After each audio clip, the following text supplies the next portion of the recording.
Yes my dear students, group 1 के series का standard AS10 let's begin.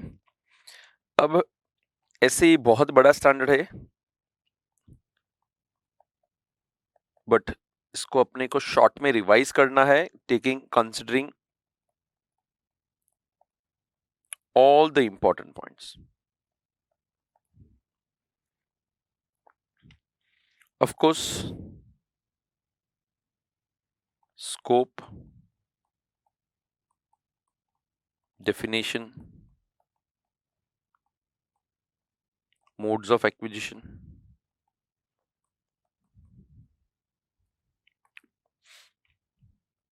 which are the modes in which we can acquire a property plant equipment, वैसे ही cost मालूम पड़ेगा।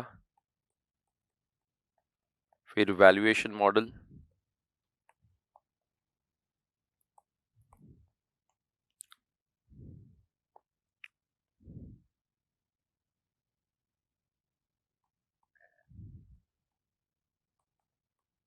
subsequent expenditure,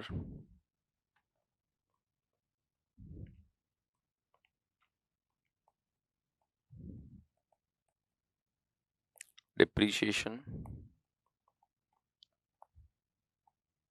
asset retire from active use।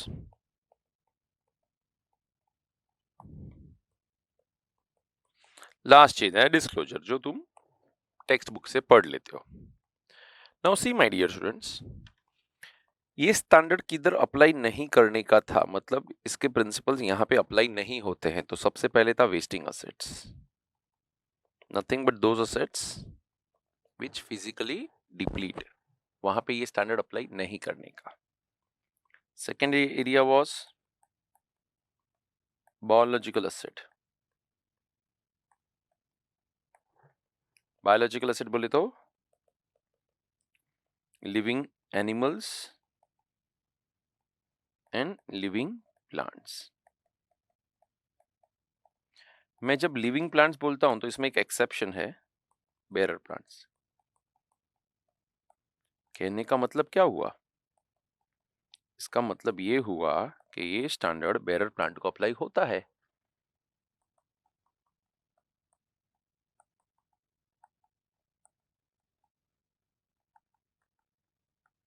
It applies to bearer plant.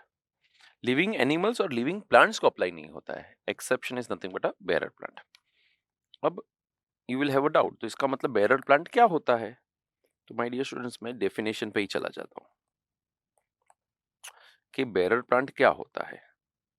तो standard बोलता है bearer plant is a plant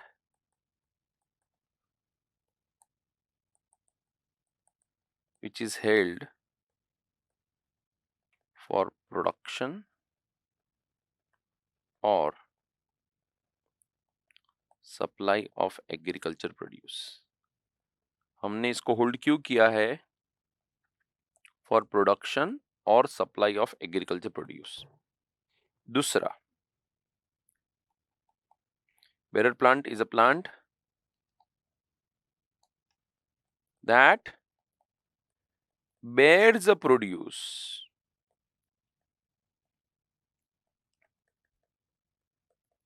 for at least 12 months। मतलब life of that bearer plant will be eight least 12 months. और तीसरा, remote likelihood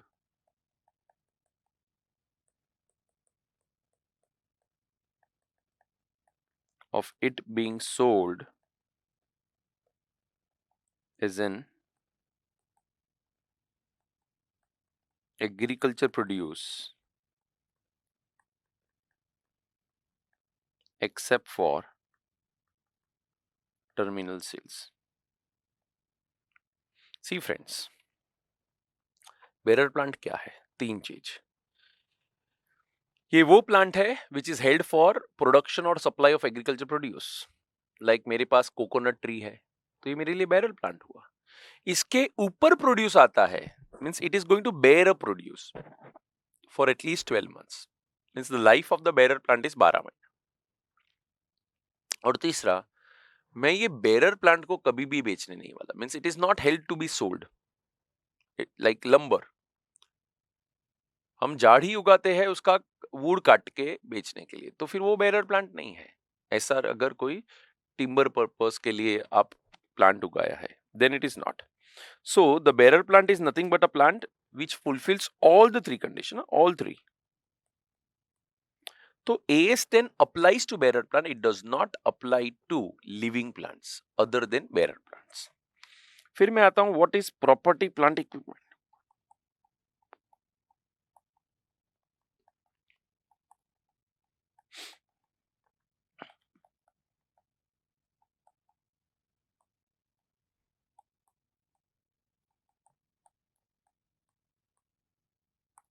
Are tangible assets. Property plant equipment are tangible assets. मतलब intangible तो इधर cover ही नहीं है.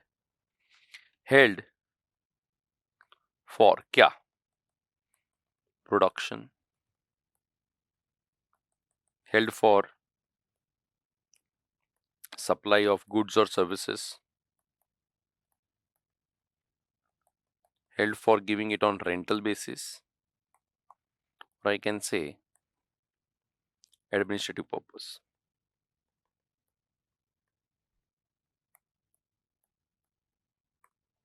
So property plant equipment are tangible assets which are held for. क्यों रखे हैं ये property plant equipment?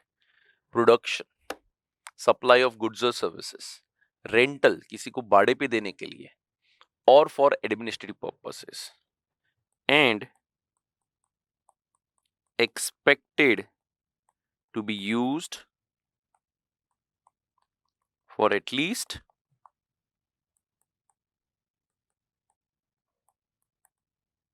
12 months. और मैं एक्सपेक्ट करता हूं कि कितने पीरियड के लिए यूज होगा, 12 महीने के लिए तो मिनिमम यूज होगा ही, and expected to be used for at least 12 months. इसको हम बोलते हैं property plant equipment.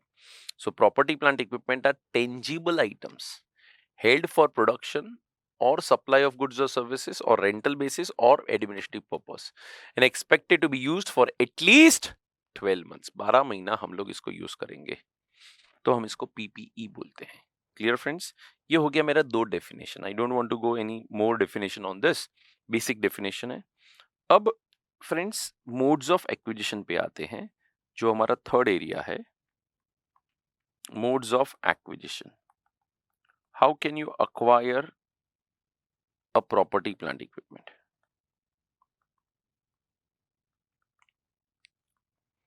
The first is cash, the other is exchange, third is jointly controlled,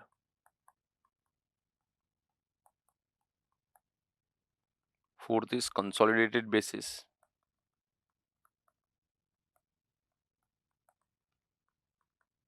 fifth is self construction.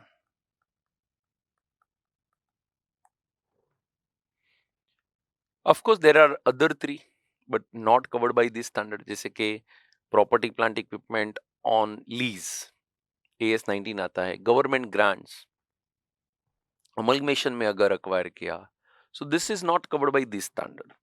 Now friends समझो, अगर property plant equipment is acquired on cash basis, तो क्या क्या चीज हमारा कॉस्ट बनेगा? तो बहुत सिंपल है. Purchase price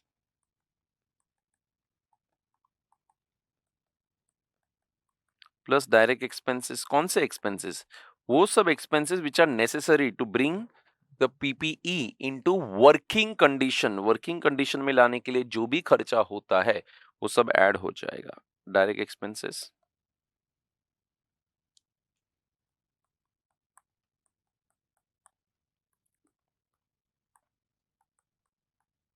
taxes and duties of which no refund or credit will be claimed. और एक और नया चीज है, present value of cost of decommission.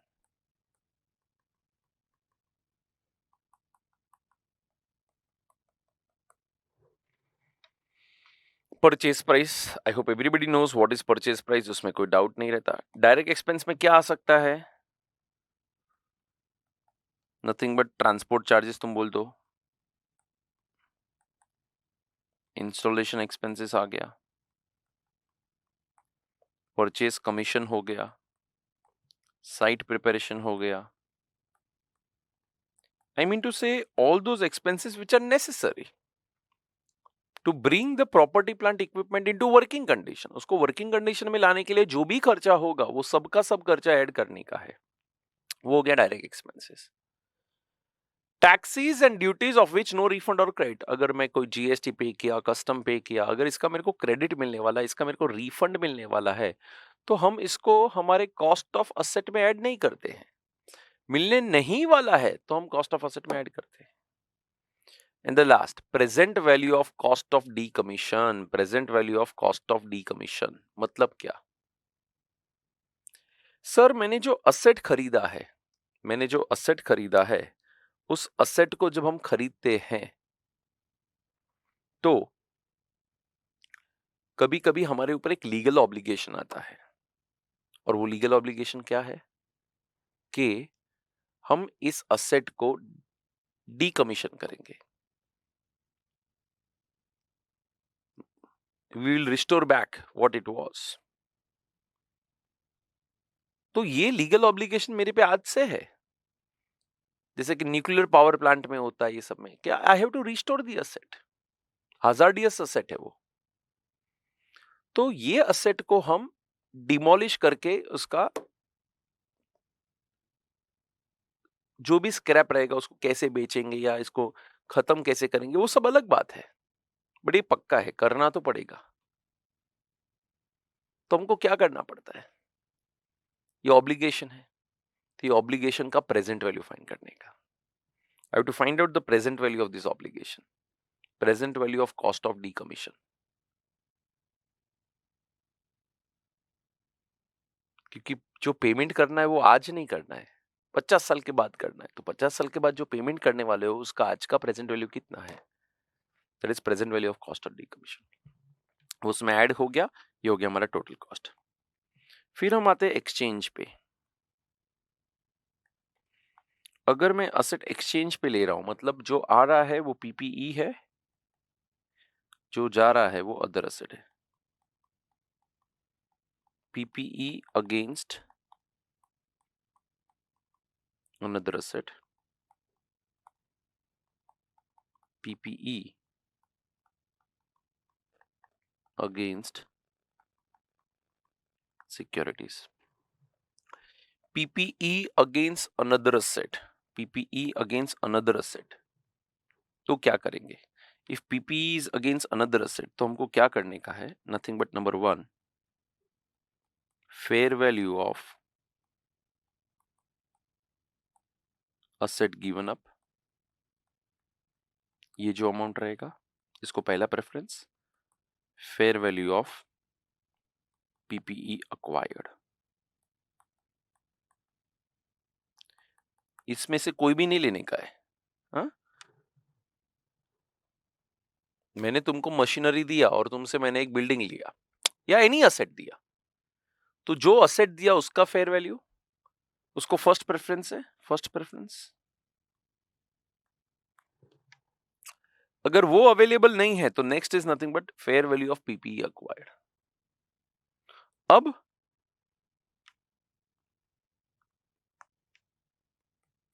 ये वैल्यू पे लिखने का, लेकिन स्टैंडर्ड बोलता है PP acquired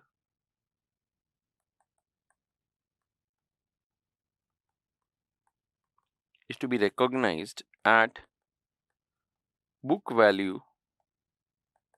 of asset given up. PPE acquired is to be recognized at book value of asset given up if A, fair value are not determinable,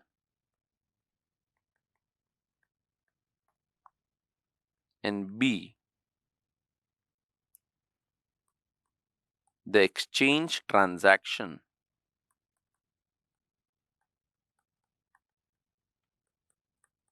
lacks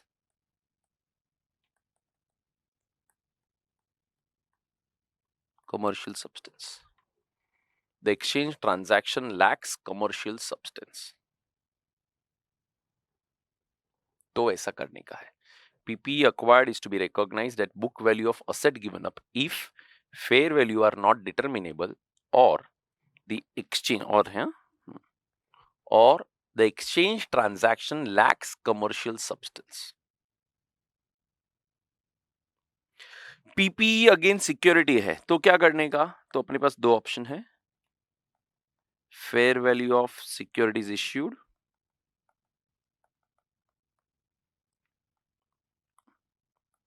fair value of PPE acquired. उसमें ये commercial substance वो सब नहीं है, इसमें सिर्फ पहला option fair value of securities issued और fair value of PPE acquired, अगर ऊपर वाला नहीं है तो ये हो गया मेरा एक्सचेंज। फ्रेंड्स उसके बाद कौन सा चीज था हमारे पास, nothing but jointly control.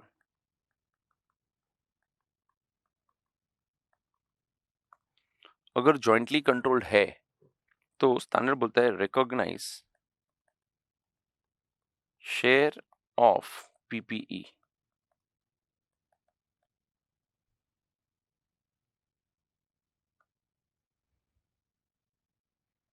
I'll say recognize share of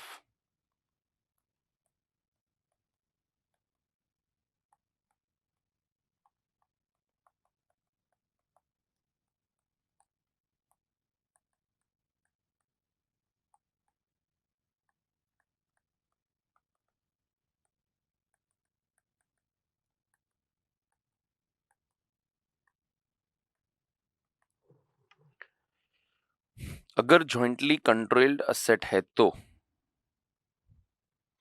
recognize share of jointly controlled asset as PPE or recognize share of expense in jointly controlled asset.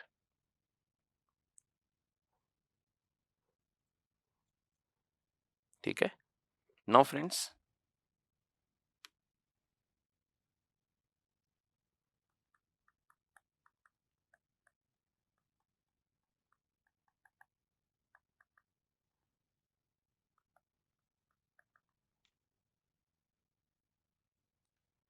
PPE on consolidated basis मतलब क्या,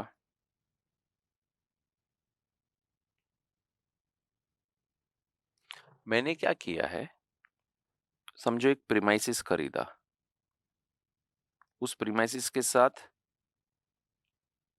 कोई फर्नीचर भी आ गया, sir computer भी आ गया, everything together, तो ये पूरा असेट मैंने ले लिया है और इस असेट के लिए मैंने कंसिडरेशन पे किया 80 lakhs से, प्रीमाइसिस का वैल्यू था कुछ 65 lakhs, इसका था 15 लाख, इसका था 10 लाख। इसका टोटल करेगा तो ऐसा आएगा नहीं, बिकॉज इंडिविजुअली खरीदते हो तो you don't get that bargain discount. तो कैसे करने का, तो स्टैंडर्ड कहता है the consideration paid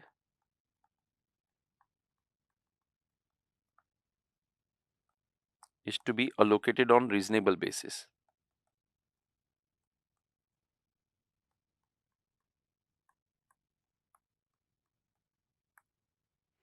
The consideration paid is to be allocated on reasonable basis to each item of PPE. Generally,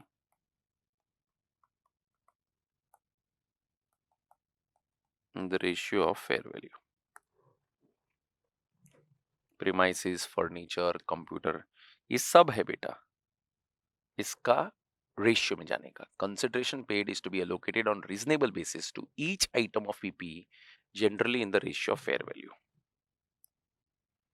okay, this is what PPE on consolidated basis. आगे मैं बढ़ता हूं, सेल्फ कंस्ट्रक्शन। क्या है ये सेल्फ कंस्ट्रक्शन बेटा, nothing but हम हमारा असेट खुद बनाते हैं। इसलिए तुमने एक वर्ड सुना रहेगा, कैपिटल वर्क इन प्रोग्रेस, जो हमारा पीपीई के अंदर दिखते हैं बैलेंस शीट में। So capital work in progress, self construction. तो सेल्फ कंस्ट्रक्शन में क्या क्या आएगा, नथिंग बट डायरेक्टली अट्रीब्यूटेबल एक्सपेंसेस, जो भी रहेगा, अलोकेबल एक्सपेंसेस ऑन रीजनेबल बेसिस जैसे कि सुपरवाइजर का salary, depreciation on the asset used for construction, borrowing cost। हाँ, borrowing cost ऊपर भी ऐड हो सकता है। कहाँ पे? ये चीज में भी, यहाँ पे भी डायरेक्ट एक्सपेंस में borrowing cost हो सकता था, प्रोवाइडेड वो जो असेट है वो क्वालिफाइंग असेट है तो। borrowing cost,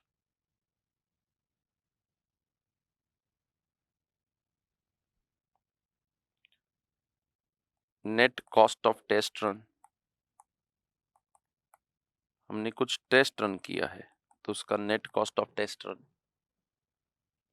फिर present value of cost of decommission,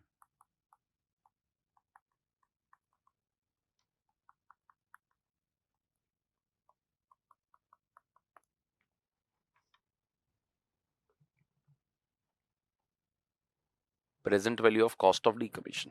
ये हो गया मेरा सेल्फ कंस्ट्रक्शन वाला,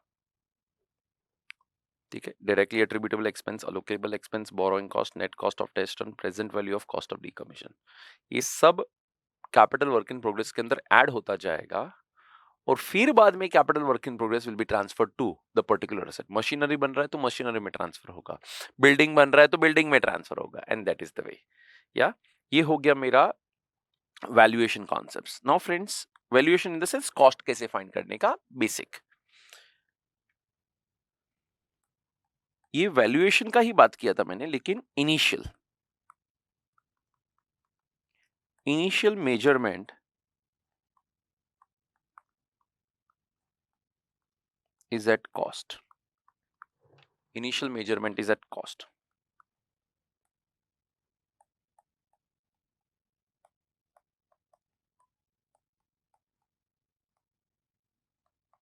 Subsequent measurement में स्टैंडर्ड अपने को दो ऑप्शंस देता है, या तो तुम कॉस्ट पे ही चलो, मतलब जब फर्स्ट टाइम तुमने वो असेट लिया है at that point of time my dear students, वो असेट तुमको कॉस्ट पे ही दिखाना है, लेकिन बाद में नेक्स्ट बैलेंस शीट डेट पे वो असेट कौन से वैल्यू पे दिखना चाहिए। तो दो ऑप्शन है, या तो it should be at cost और it should be at revalued amount. अगर वो कॉस्ट पे रहेगा it will be nothing but जो भी मेरा हिस्टोरिकल कॉस्ट है that amount minus accumulated depreciation, further minus accumulated IL लिखता हूं impairment loss।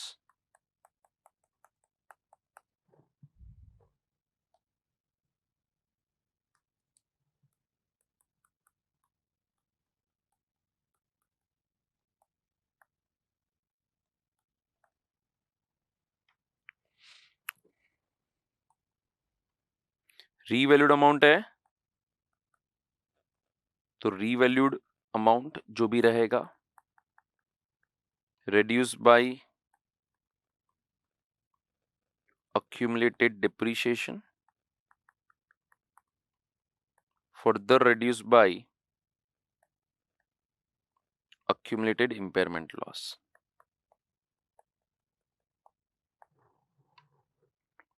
This will be nothing but at revalued figures। हाँ, revaluation होता है सो व्हेन, और दो ऑप्शन है, या तो वो अपवर्ड होगा या तो डाउनवर्ड होगा। डाउनवर्ड होगा तो पीएनएल में डेबिट करना, अपवर्ड होगा तो रीवैल्यूएशन रिजर्व में क्रेडिट होगा, because you are changing the figures from the cost to revalued.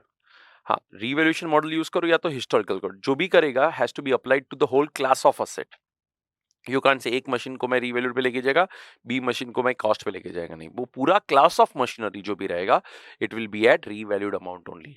So it is upward और it is downward. I hope you know that upward है तो रीवैल्यूएशन रिजर्व में credit करने का, डाउनवर्ड है तो पीएल में डेबिट करने का, और सब्सिक्वेंट को संभालने का कि सर पहला मैंने डाउनवर्ड किया था अभी मैं अपवर्ड कर रहा है, तो स्टैंडर्ड बोलते हैं जितना तुमने पहले डाउनवर्ड किया था उतना रिवर्स करो, उतने में पीएनएल क्रेडिट करो, और कुछ एक्सेस रहेगा उसको रीवैल्यूएशन रिजर्व को क्रेडिट करो।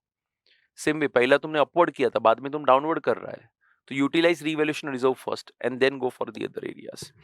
या that is nothing but PNL, other area बोला तो। ये हो गया हमारा वैल्यूएशन। दोनों में से कोई भी है, इधर या तो कॉस्ट है या तो revalued. Now friends, after valuation I will come upon a small area that is subsequent expenditure. Subsequent expenditure जब भी होता है तो उसको हम क्या करेंगे, कैपिटलाइज करेंगे, अगर अगर अगर it meets the recognition criteria.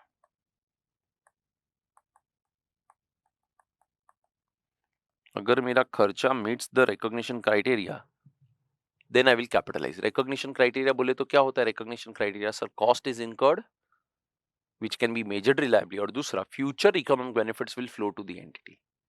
मेरा ये खर्चा करने के कारण, इवन रिकॉग्निशन क्राइटेरिया तो इनिशियल मेजरमेंट में भी आता है।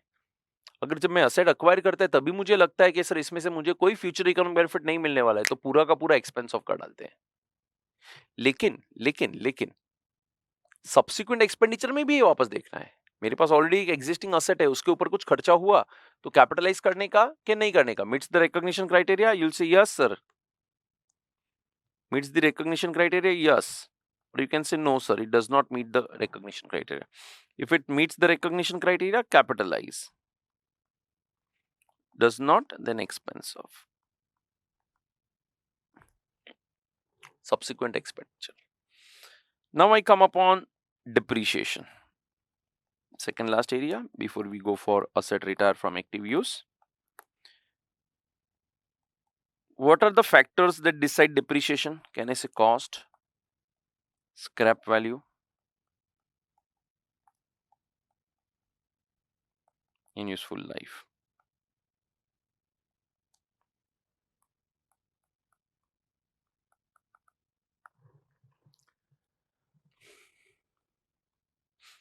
Cost, scrap value, and useful life are the factors that determine depreciation.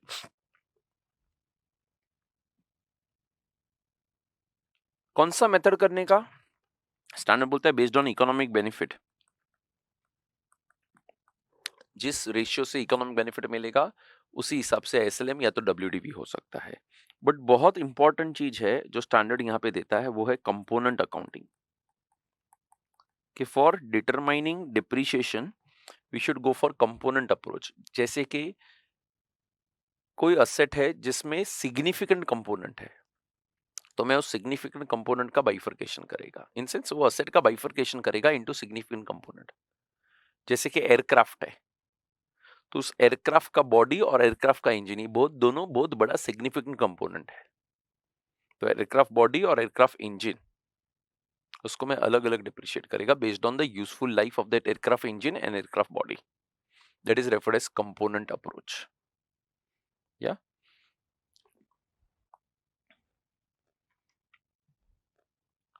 can I change?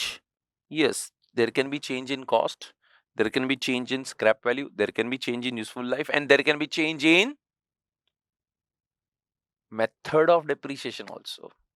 Standard बोलता है अगर कुछ भी चेंज हुआ ना तो चेंज को तुम लोग प्रोस्पेक्टिवली अप्लाई करेगा। The change will be applied prospectively. Cost, cap value, useful life, SLM, WDV, component change will be applied prospectively. The last is asset retire from active use, or I can say PPE, retired from active use. बोलो क्या करने का? अगर मेरा PPE retire हो गया तो हम उसको किस पे वैल्यू करेंगे? वैल्यूड एट कॉस्ट और net realisable value whichever is lower, और जो भी गेन और लॉस रहेगा वो पीएनएल में चला जाएगा। And once the asset is retired from active use, तो क्या करने का? उसके ऊपर डेप्रिशिएशन चार्ज नहीं करने का। यस माय डियर स्टूडेंट्स, बस अगर हम पूरा थियरी को देखेंगे, I have completed the theory part of this AS disclosure. Of course it is self explanatory, you just have to read out from your textbook.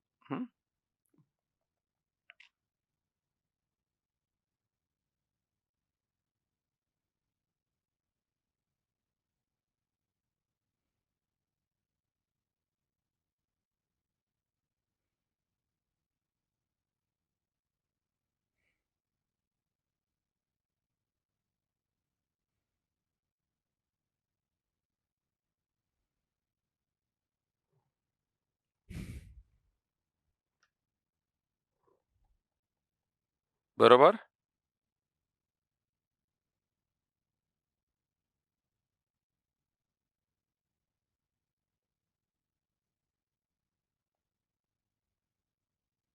और उसके बाद हमने डिप्रीशिएशन देखा. So friends, this is the end of our discussion on the theory. I'll be doing some 4 questions जो हमारे text book में ही है और पास्ट पेपर्स का है, so that एक छोटा सा आइडिया मिल जाए कहाँ पे अप्लाई नहीं होता था. बायोलॉजिकल असेट, वेस्टिंग असेट और asset covered by other Ind as.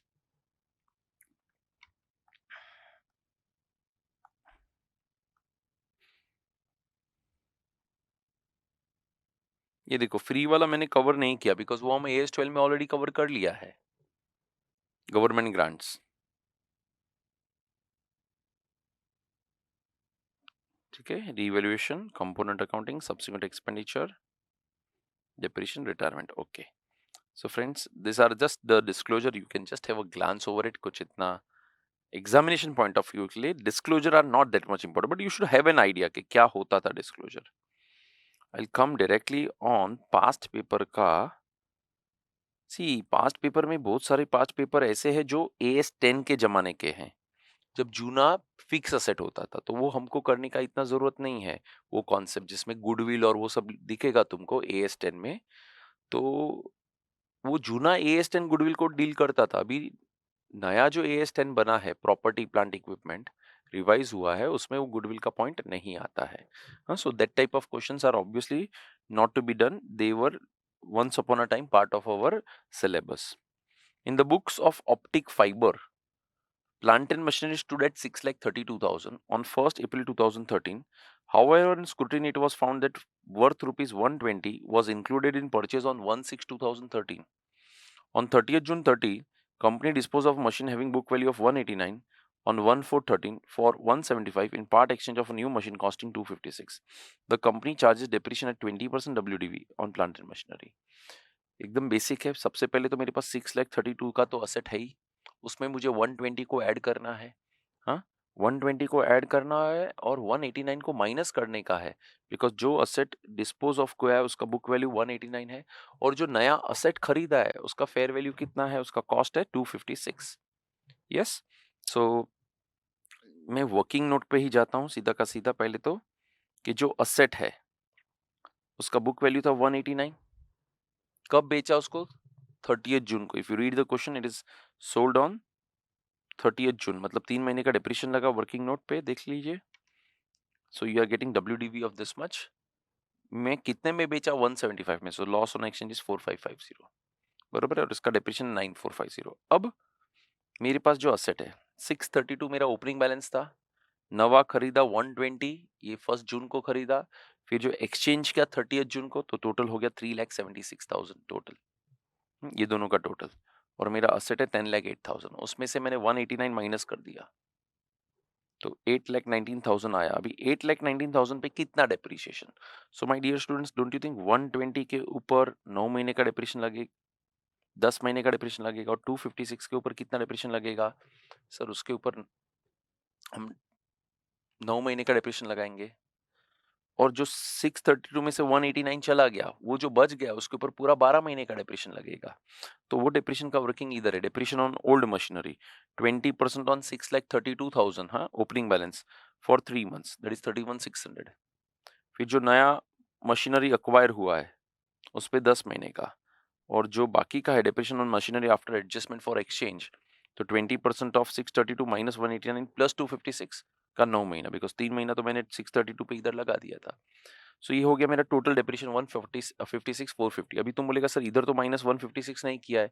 अरे माय डियर, जैसे मैंने 189 इधर माइनस कर दिया, तो डोंट यू थिंक इस 189 में जो असेट मैंने बेचा है उसका डेप्रिसिएशन भी इंक्लूडेड है. सो 189 में कितना डेप्रिसिएशन था?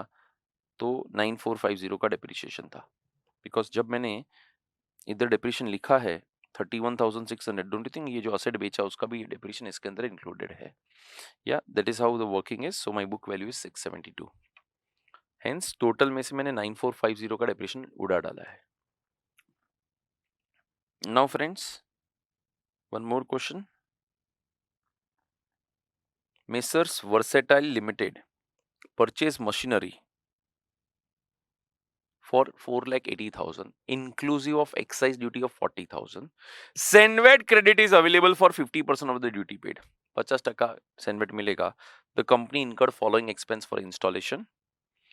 तो कहने से जो सेनवेट मैंने पे किया है 40,000 उसमें से 20,000 में माइनस करेगा, बाकी ये पूरा 21,000 ऐड होएगा 480 में।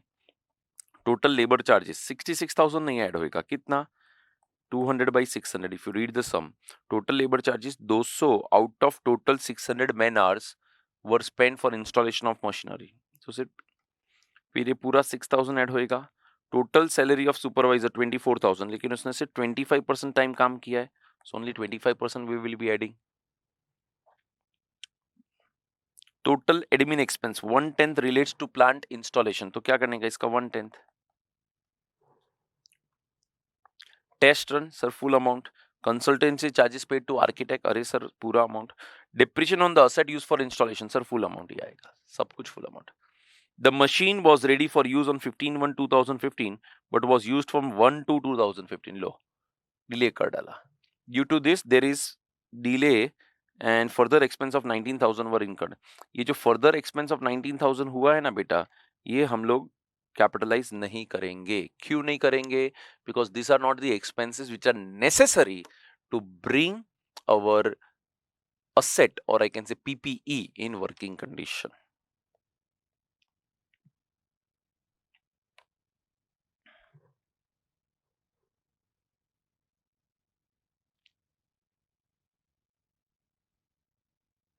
क्लियर? देखो सैंडविच ग्रेड माइनस हुआ है।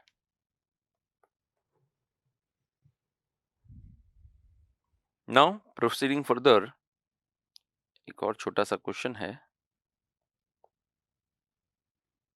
Many things are just repetitive, जो हमने क्लास वर्क क्वेश्चंस किया रहता है वैसा ही रहता है, so I am not doing those question, but थोड़ा सा ट्रिकी क्वेश्चंस रहते हैं which I feel we should discuss, वही डिस्कस कर रहे हैं। Neon Enterprise operates a major chain of restaurant located in different cities. The company has acquired new restaurant located at Chandigarh. The new restaurant requires significant renovation expenditure. Management expects that the renovation will last for 3 months, during which the restaurant will be closed. Management has prepared the following budget for the period. Salaries of staff engaged in preparation of restaurant 750 and construction and remodeling of restaurant 30 lakhs. Explain the treatment of this expenditure as per provisions of AST and property plant equipment. चलो, ये salary of staff capitalise नहीं होगा, क्यों? Because it is not necessary. हम remodelling कर रहे हैं ये हमारे असेट का, but don't you think my dear students, in any case मुझे सैलरी तो पे करना ही चाहिए था, करता ही था ना। अगर समझो I had not gone for construction and remodelling of my restaurant, would have incurred salary का कॉस्ट, हाँ सर वो तो होता ही था। It means it is not necessary for bringing the PPE in working condition. Of course ये cost 30 lakhs में capitalize करता है।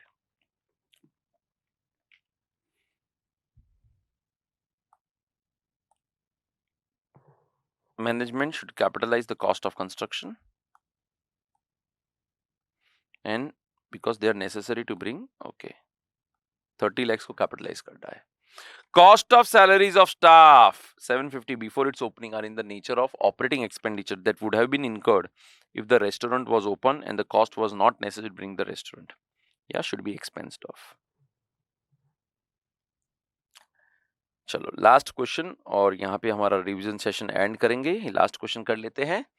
ABC Limited is entered into a binding agreement with XYZ Limited to buy certain custom-made machine amounting to 4 lakhs. As on 31st March 16, before delivery of the machine, ABC Limited had to change the method of production. The new method will not require the machine ordered and so it will be scrapped after delivery. The expected scrap value is nil. कहना इसे में पूरा का पूरा machine PNL में expense off कर देगा because it does not fulfil the recognition criteria. क्या था recognition criteria my dear students? Sir number 1, future economic benefits will flow to the entity, and second, the cost can be measured reliably. Don't you think यहाँ पे पहला ही criteria fulfil नहीं हो रहा है, that is future economic benefits. अगर future economic benefits हम major नहीं कर सकते तो पूरा का पूरा अमाउंट पीएनएल में चला जाएगा। Clear till here all of you? Yeah, since no future economic benefits, pura ka pura 4 lakhs will go to PNL. So my dear friends, this much from my side. Let me end up the session now. Thank you very much for watching the video. Bye bye.